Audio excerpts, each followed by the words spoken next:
Chapter 8. The Flight of the Nephilim. As the first rains of the flood began to fall, the Nephilim, children of pride and arrogance, realized that they could not stand against the wrath of the Creator. The earth shook and the heavens seemed to break, sending forth torrents that grew larger with each moment. Despite their colossal strength, they knew that even they could not withstand the divine power that came to destroy them. Among the Nephilim was a leader named Ogias the Wise, a giant of great intellect who had inherited more than strength from his heavenly parents. He also possessed a brilliant mind and a deep understanding of the secrets that the Watchers had revealed to them. Ogias gathered the remaining giants together and told them, "The flood is not only the end of men, but our own as well. But our fathers have taught us that the universe is vast, and there are worlds beyond this one. If earth and sky reject us, we will make our way to another place where we can prosper away from the wrath of the Creator." Forbidden knowledge. Before being imprisoned in the abyss, the Watchers had shared with the Nephilim advanced knowledge of engineering, astronomy, and the manipulation of the energies of the universe.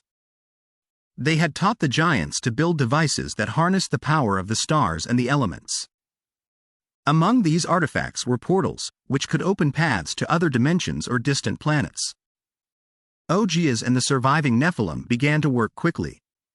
On a hidden mountain, they built a great machine that combined giant crystals with the energy of the lightning that fell ceaselessly from the sky. This artifact, called the Sky Bridge, was a portal designed to transport them to another world, far from the reach of the floodwaters. The Nephilim gathered all they could: giant weapons, relics of the Watchers, and the tools necessary to rebuild their civilization in a new home. The last human stand. As the Nephilim worked, the last free men, led by the giant hunter Jared, discovered their plan. Jared and his army, though small and weakened by recent battles, decided they would not allow the giants to escape without a fight. If the Nephilim escape, Jared warned his men, their evil will poison any world they go to. We must stop them, even if it costs us our lives. Jared led a desperate attack against the mountain where the Nephilim were building their portal. They used catapults and poisoned arrows to strike down the giants guarding the site. Though brave, many of the men died in the clash, and the remaining giants managed to defend their machine. Ogias, seeing the human resistance, said scornfully, "Let these insects fight if they want.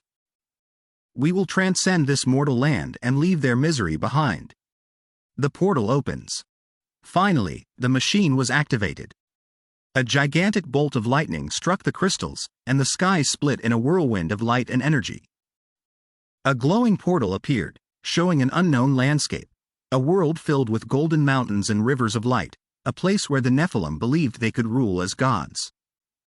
One by one, the giants began to pass through the portal, carrying with them their weapons and artifacts. However, as some of the Nephilim crossed, something unexpected happened. The sky, already furious from the flood, seemed to respond to the use of the portal.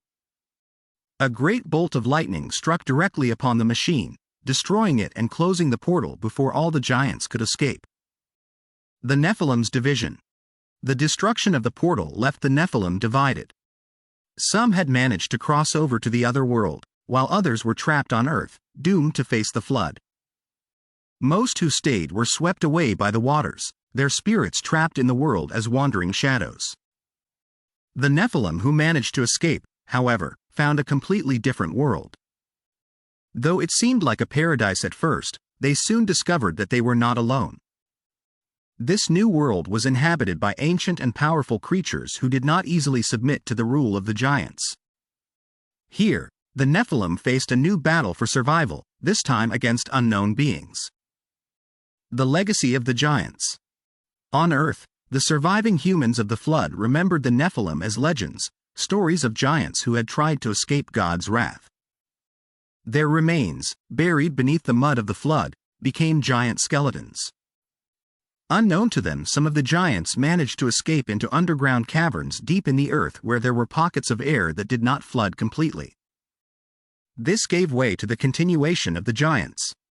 Future human generations who would find their remains on Earth marveled and wondered about their origins. In the other world, the Nephilim began to build a new civilization, using the technology and knowledge they had brought with them. However, their legacy was marked by the pride and corruption of their parents, and eventually, their civilization would face its own downfall. Epilogue: The Whispers of the Other World. Although the portals were destroyed, some humans and angels suspected that the Nephilim were still trying to return. It was said that on certain nights, when the stars were aligned, whispers could be heard from the other side, calls from giants who wanted to return to Earth to claim it as their own. The sages and prophets warned, if the Nephilim ever manage to return, their thirst for power will be greater than ever. But the light of the Creator placed within all humans will always be a source of hope in any darkness, that it may overcome it.